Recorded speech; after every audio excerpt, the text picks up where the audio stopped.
Alright, hello everybody, and welcome to the WrestleMania Longer Tournament 4. We're getting into this first match within this weekend. It is going to be myucchii versus ketiph, and with me in the commentary booth is going to be Dynasty. Hello Dynasty, how are you doing today? Doing great, no, and yeah, this is definitely a way to start off the tournament, at least in terms of the bracket matches. We're already going with the big guns as we get to see a little bit of some of the top seed action, with obviously myucchii being seed 3, one of the contenders looking to take the whole tournament. On the other hand, we've got ketiph, relatively new, at least in terms of the tournament scene. Glad to see them squeeze in with seed 62. Let's see what they can do on some of these maps. Obviously, it's a very hard matchup. We're talking David versus Goliath, but I am very, very excited to see what they can put up here. Yeah, absolutely. I mean, we've seen things happen in every tournament, basically. I mean, it's definitely not out of the picture to say that anything isn't possible. I mean, we've definitely seen some really strange things happen on the tournament, so I wouldn't really say to put your bets on something just yet. Oh, for sure. And let's look at the lineup for this map pool. We've got a decent amount of songs in here. I mean, we've got 3 coordination, 3 tech, 3 wild card, and 3 density. That's going to be the structure for this match, or all of the matches really, in round of 64. And looking at the chat here, we've got a protect of wildcard 1. That's going to be Alexar's map. And now it is up to myucchii to protect. It's a bit of an interesting protect. I mean, basing off the qualifiers, I would say ketiph had a little bit of trouble with like that kind of coordination tech aspect, and we did see them struggle a little bit on the second wild card, but I mean, these are all wild cards. It can really go either way, but I would have expected a density protect out of anything, really. Yeah, it's really just kind of the lion's share from myucchii. Whatever they can pick, anything would be fine, to be honest with you. And I mean, they protected the density and then banned banned another density. That's always really funny to see. So the slower density but more tricky one was protected, and then myucchii banning one that's a bit faster, but less, I guess, technical, easier to act. So I kind of see the game plan there, even though it is within the same category.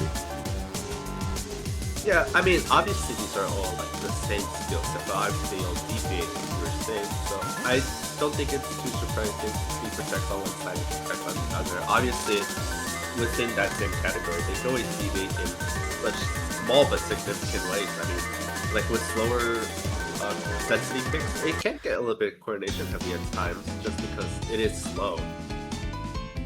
For sure, and we do see ketiph ban coordination 1. The first pick will be wildcard 1, so already seeing the protect come out of here. Obviously, with the points needed, there's not a lot of time, so in these kinds of stages, I'm totally fine with getting your protect in first. Yeah, I think it's fair, especially because like the difference between both these players' teams. Obviously, you want to be able to get those points as soon as possible, and when you're facing a player who's been so strong, just in general, not even in this tournament specifically, you want to be able to just get as many points as possible to maybe get that little morale boost going. Exactly, and I think in matches like these, what's really important for you is trying to force errors on your higher seeded opponent. Usually that's going to be the game plan in early rounds, especially with staggering seed differences. And I think this is a pretty good map to do it on. I mean, it's wildcard for a reason. There's a lot of different things that you can pick up a potential miss on. You know, it's very Alexander's map is very jazzy. There's a lot of weirder offbeat releases, especially and some KIs that might catch you out if you're not practiced. Oh yeah, definitely. I mean, practice is going to be so crucial when it comes to this tournament specifically, because I would say maybe with like regular tournaments, I mean, obviously there's like that Rice and Hybrid category, and maybe you could fluke those scores very easily, but I think with long notes, you definitely do want to get at least one attempt in, just so you can kind of get a rough idea on how you'll do it. I also believe that within like sight reads, you usually score a lot less score in your first attempt on an L1. Oh yeah, definitely. It's such a whole other beast compared to Rice that practice is pretty much necessary. Practice really does make perfect. And as we roll through the map here, we're a third of the way in, about to get into one of the jazzier sections. Ketiph, unfortunately, a little bit behind myucchii, but it's definitely not unsalvageable as they're about 4,000 points towards myucchii, and I think can be swung by a miss. Yeah, absolutely. Especially just because like you see some of these shields appear every so often, not too often, but they can definitely catch you a little bit off guard or just kind of mess up with your, I guess you can say, consistency in a way. Here we go into one of the strong KIs. I mean, it's very, very jazzy. There's a lot of shorter long notes, shorter snappings, and it kind of breaks down just a little bit. The only one who drops in accuracy is ketiph. I think took in early 200. myucchii still seems to be on, what is that, about a 997 pace, so pretty good for them. But I mean, 5,000 points on a 2-minute map like this, I think a clean miss right now would still do it for ketiph. Unfortunately, it doesn't look like it's going to happen, as myucchii obviously incredibly comfortable on this map. I mean, the light density is basically nothing. It's a lot of 1/4, 2-lane, 3-lane density sections, and I mean, really the trickiest part is the releases where you can catch straight 200s. Yeah, especially just because like a lot of these snaps for the tails tend to be a little bit scattered throughout. I mean, you don't see too much of like double releases at the same area. They tend to just be all over the place, which with that kind of mini density aspect, it makes this just so much harder. There we go. It's going to end quite abruptly. It is, I believe, a cut. And yeah, as I said, Mika reaching for a 996. Got one great.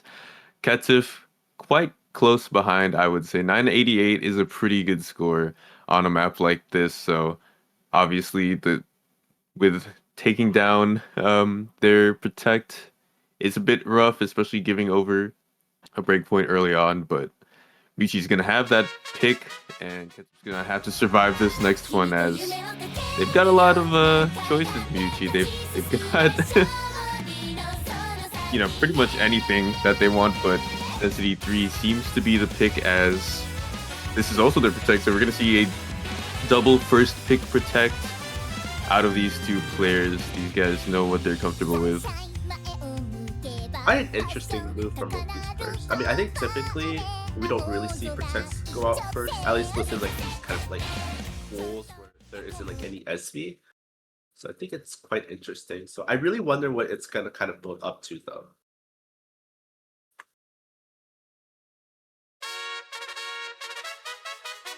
And really, I believe this pick was just for the chat watchers. As we all know, Uma is taking the Osu community by storm. As you see, Pasaraj mapping one of the Spica songs specifically for this tournament. And it's got to be a crowd favorite as we get into some density. Honestly, the patterning on this map is quite weird. It feels so awkward to play compared to the other two density maps that it's so tricky for a round of 64 map. Yeah, I absolutely agree with you. I think that's probably one of like the main reasons we saw it coming quite early from ketiph. I think it was in round of 16 from the last OMLN for the Broken Matrix. I would say this plays kind of similarly to that. Yeah, that is a pretty good comparison, and it feels so weird comparing maps from the last OMLN because as I was going through this map pool, I just had to notice how much harder round of 64 got from the last edition. It's so crazy. Yeah, it was decoded Conosaurus from round of 16 for the last edition, and I would say that's what plays very similarly, at least comparing to this pick, just because it isn't like that really fast density. Obviously, it is still density, but you have just those, like you said, really awkward patterns, even within a density pick. Seems to be handled pretty well by both players. It's just, again, that accuracy difference between myucchii and ketiph is going to result in myucchii taking yet another point up 2-0, and we see here nice V1 double S as ketiph unfortunately takes a couple of bad judgments. Didn't even see the 50 and the 100. It was at the end, I believe. But I mean, honestly, the ratios weren't that far behind. 340 is very, very impressive. I think if they cleaned it up, they would have beaten a lot of other players in the field on a map like this. Yeah, especially just considering that this is LN, like it's so easy just to get like a lot of just random 300s or even just greats in general if you don't have like that foundation really built up. Thankfully for ketiph, they're gonna be able to pick the next thing, and they go for yet another jazzy tune. I'm excited for this one, as well as you see a little bit of Tech 1, and I think this plays pretty similarly to Wildcard 1, but obviously the key eyes in this map are a lot more strenuous, a lot harder, and I think that the breakdown in the jazzy solo section is a decent amount harder than Elixir. So, you know, just think Wildcard 1 on steroids is the way I'd put it, but not a lot of steroids, just a little bit. Yeah, this one's definitely very, very tricky. I mean, it is a tech buff, but from my experience playing this, it's pretty easy to just drop a lot of accuracy on this one compared to a lot of the other picks. So potentially that is what ketiph is going, hoping that myucchii is going to drop just a little bit of that accuracy, maybe being able to capitalize on that.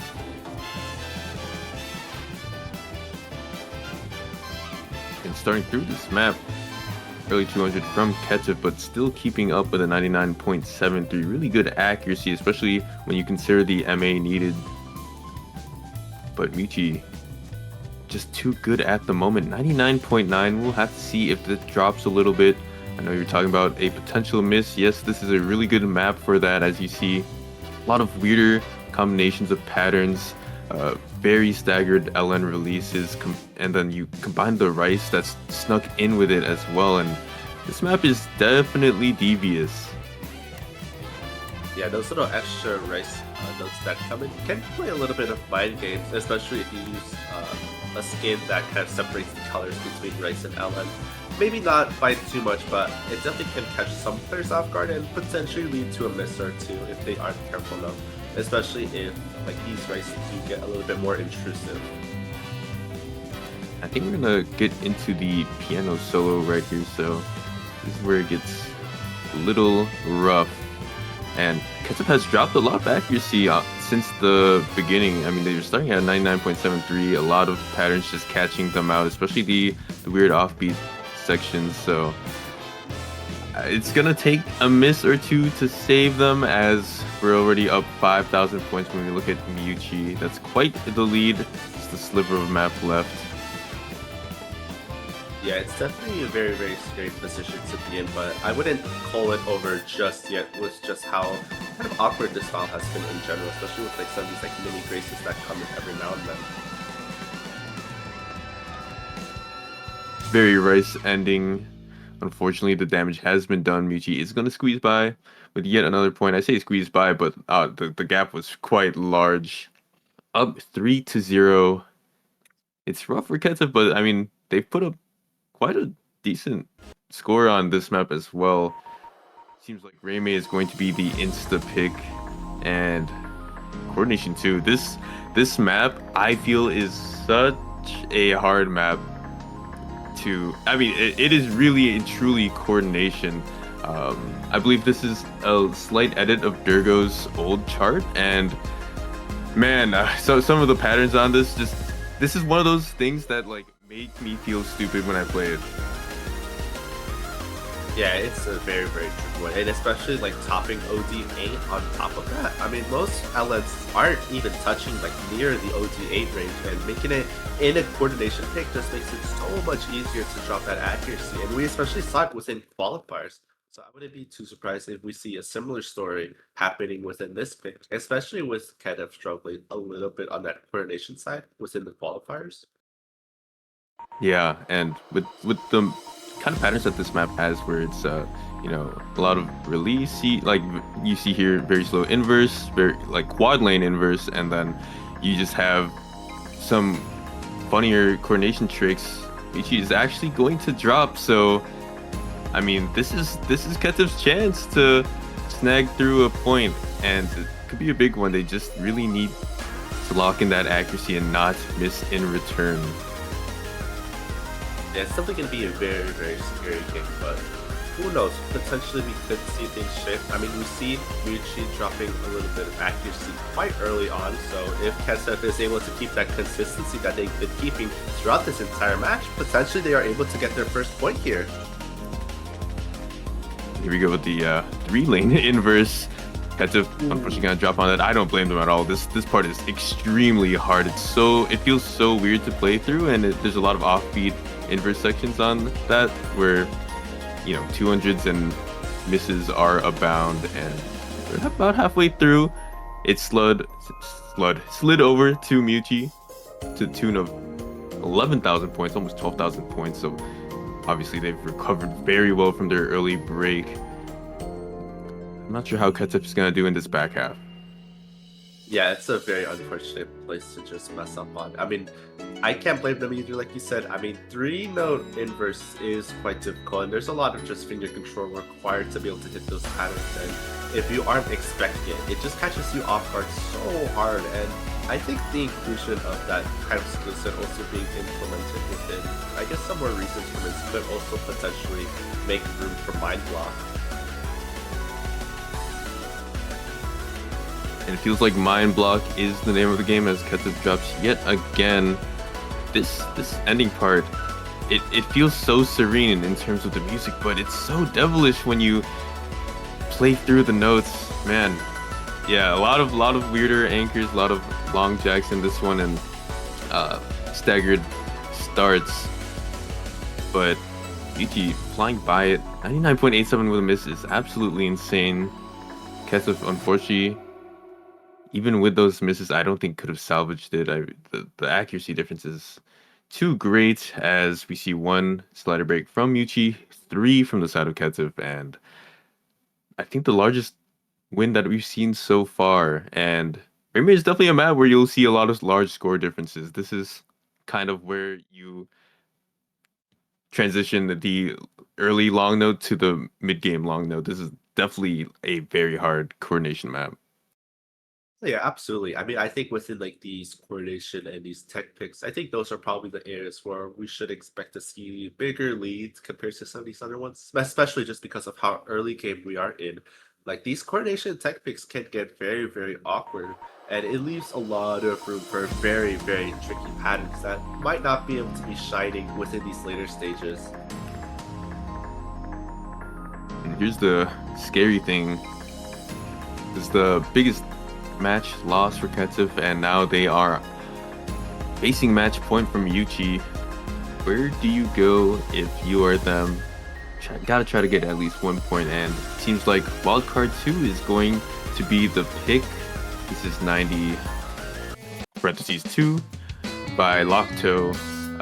Very cool Japanese rock band that mainly is just instrumental, and I think it reflects in the charting. You know, they're very mathy rocky, and there's a lot of things that can be thrown your way on a chart like this.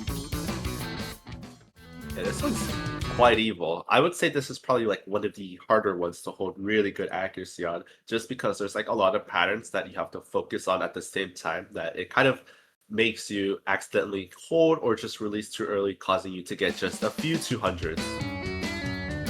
You see here a lot of very short, long notes to start you off, but they are quite isolated. They are quite easy to go through, but as the map goes through it, I think it gets a little bit harder, and a lot of staggered releases that you see on here. It's gonna be interesting to see how ketiph deals with it. Remember, you said it was one of the harder maps in the pool. I do think that's an accurate representation of it. So it's interesting to see ketiph go for a map like this. Yeah, especially just considering that we did just come off a coordination pick. I mean, obviously this isn't like a coordination pick, but like you have these sections with these like inverse sections, which maybe not as difficult as those like 3-note inverse sections, but topping it off with some more like, I guess, faster burst makes it just so much harder to hold that accuracy. I definitely agree with that analysis. I mean, it's very dense as a round of 64 map too. I think a lot of the maps, you know, you mainly get 2 or 3 lane vibes with some, depending on the category, you know, there's always a different gimmick, but this one feels very full in general, especially during the noisier parts of the song. You are doing a lot. It's very active, and you know, I think a lot of the main focus is the weirder releases. So quite a toughie and a lot of notes to go through, to be honest with you. So misses don't mean too much if ketiph is wanting to go for that kind of game plan. And we do see myucchii with a 4,000 point lead, almost 5,000. So at this point, I think a miss would be negated. It's already very tough for ketiph to find their way into this map.